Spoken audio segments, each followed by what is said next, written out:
Ito na mga kasunog. Yan. Try na natin itong mga kanyang fabric. At titignan natin kung anong itsura nito kapag nakalagay na itong mga ito.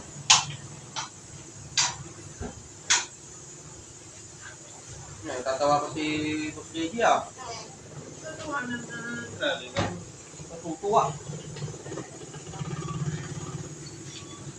Tuwa ako pag-ikay na tuwa din.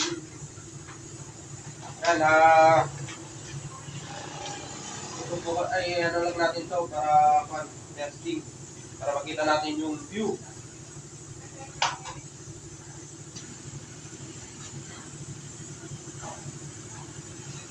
Nagwapuhan daw, sabi ng T.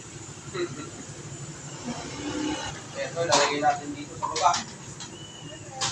Lagyan dito ng kung ano-ano.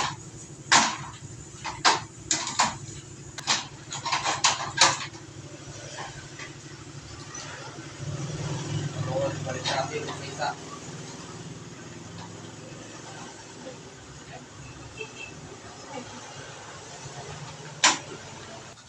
Ito. Yan. Ang kanyang drawer. Oh, galing ah. Hugot-hugot. Ito naman yung lalagyanan ng mga plato.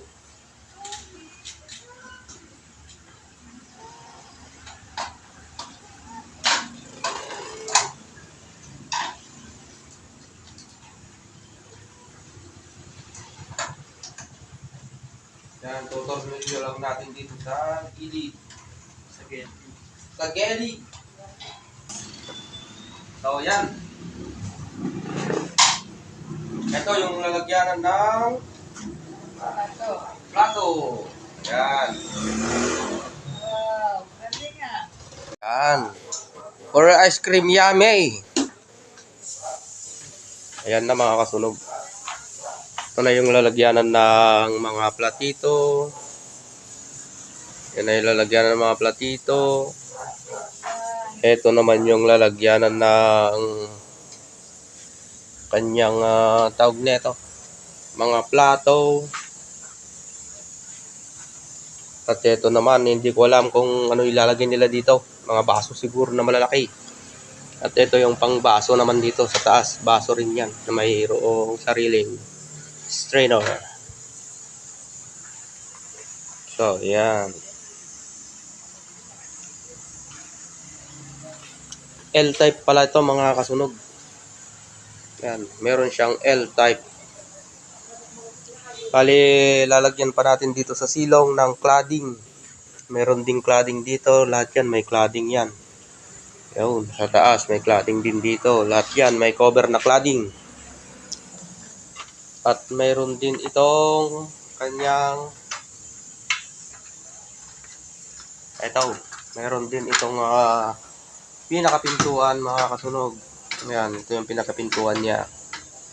So, bali matatapos natin ito bukas at ma-install natin sa Biyernes. Ganyan yan mga kasunog. Ang gamit nating hinges ay concealed.